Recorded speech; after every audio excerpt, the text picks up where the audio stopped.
And that one big, beautiful bill will include securing the border, restoring America's energy dominance, dismantling the deep state, growing our economy, and ensuring we don't have the largest tax increase in U.S. history, as was just recounted here, and a return to peace through strength. Well, that was Speaker Mike Johnson explaining the House's commitment to advancing President Trump's agenda earlier today. But yesterday, Blaze News political reporter Rebeka Zeljko sat down with an exclusive interview with Speaker Johnson, and she joins us now to break it all down. So, Rebeka, what stuck out from you the most with your interview with Speaker Johnson?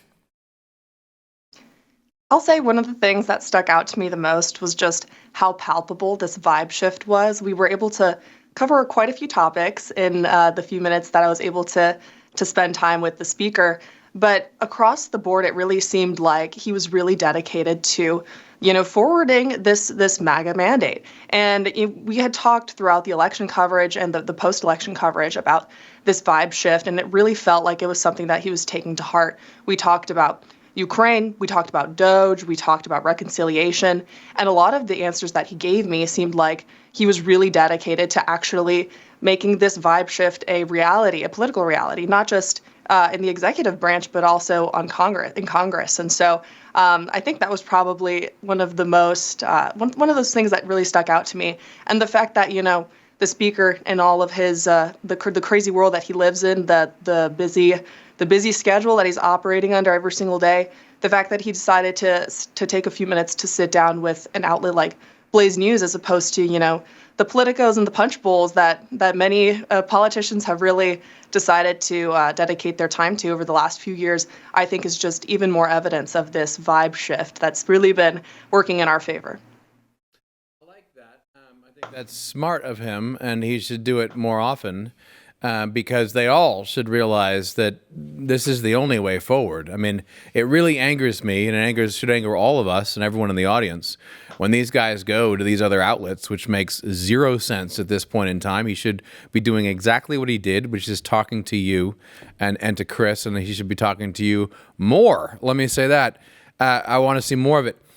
What would you say, though, given this experience, and you've been covering the Hill for us for a while, what would you say to all the people, such as myself, by the way, who have been suspicious or questioning of the leadership of the speaker for a while? And he's, certainly many on the right have had questions about his approach and his capability.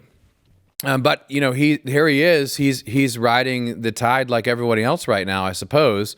What would you say in response to those questions? I mean, I wanted to say that I'm right there with you guys. I'm as skeptical as anybody when it comes to these sorts of things. But I will say, based on my interaction with the speaker yesterday, he seemed really sincere. And, I think that a lot has changed in the last few months. He has the backing of the president, and he's going to be able to move forward with a Republican majority, and not just in the House, but also in the Senate. And so that changes the dynamic on the Hill for sure.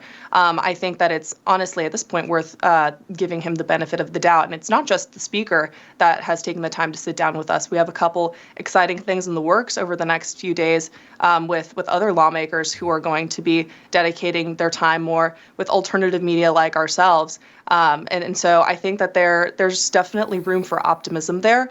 And of course, we'll just have to wait and see. Again, on all of these issues that we spoke about, he was saying all of the right things. And so whether or not he follows through with that is another thing. But I will say I did ask him some slightly tougher questions.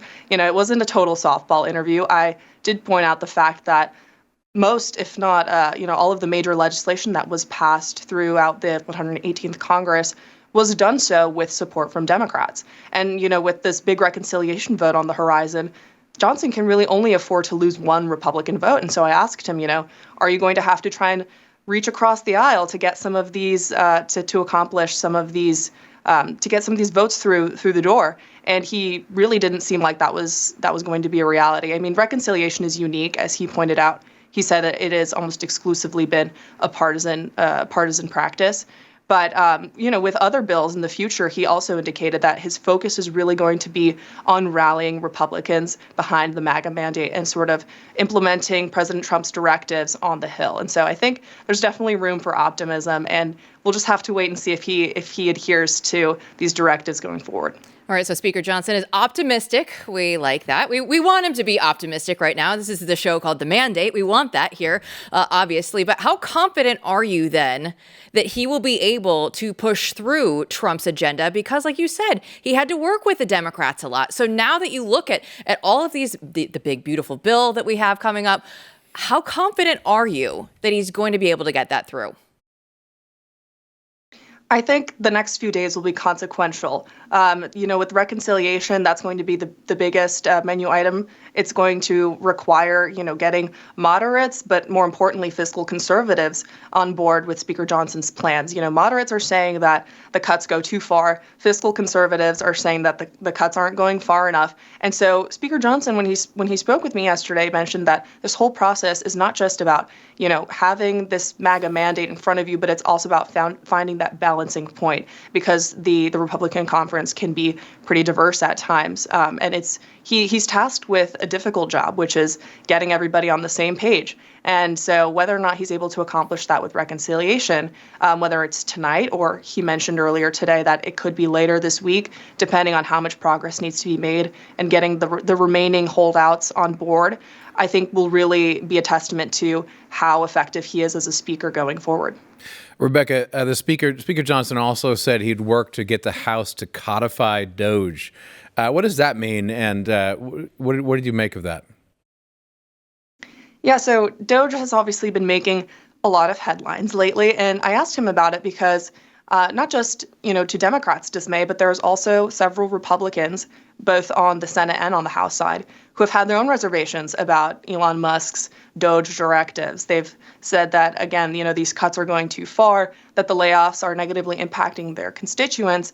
And so it's sort of been a point of contention within the Republican Party, especially on Congress. And the speaker being, the leader of the Republican conference on the Hill, I asked him, how are you going to find, room for consensus within a party that's pretty split on the issue?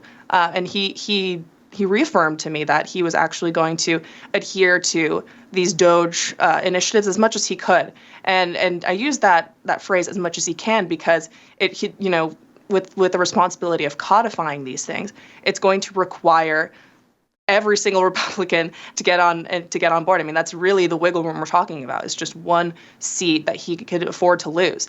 Once those vacancies get filled, that it'll be a little bit easier. He'll have a little bit more wiggle room, but it's going to require the entire party to get behind him. And he mentioned that it's all about finding that balancing point. It's about finding that consensus. It's taking the time to speak to the Republicans that have concerns and who have reservations. And sometimes that might mean compromise, but ultimately he's about delivering on DOGE's directives and on President Trump's priorities.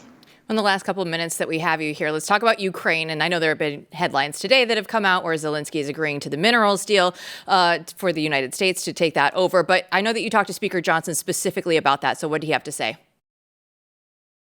Yeah, I was really curious to see what he had to say specifically about President Trump's remarks about Zelensky the previous week. He had some choice words about the president of Ukraine. He called him, I believe, a dictator without elections. He criticized the fact that he was able to get so much money from the United States to fight a war that he says they weren't able to win to begin with. And so, he sort of categorized it as this massive financial abuse. But of course, under Speaker Johnson's leadership, hundreds of billions of dollars were appropriated to Ukraine. And so I was curious if he shared that sentiment with President Trump, and if there was going to be if Ukraine funding was going to be on the table going forward at all. And I think he made some good points. He reassured our audience, and we were able to break the news at Blaze News, that there is just no appetite for Ukraine funding going forward. And I think that speaks to the fact that President Trump really is the leader of the Republican Party. And now that he's back in office, he's sort of setting the tone of how these things are going to be handled in Congress going forward. And Speaker Mike Johnson is certainly intending to implement that. But also, he made the point that with President Trump in office, we have a new commander in chief. We are much closer to actually resolving the conflict to the point where we won't be needing foreign funding. It's not even going to be a conversation anymore. And so I think in these next few weeks, President Trump seems like he is much closer to a peace deal than President Joe Biden was. I think that's fair to say. And so I think with that we're at the end of the Ukraine debacle. We're approaching it, that's for sure.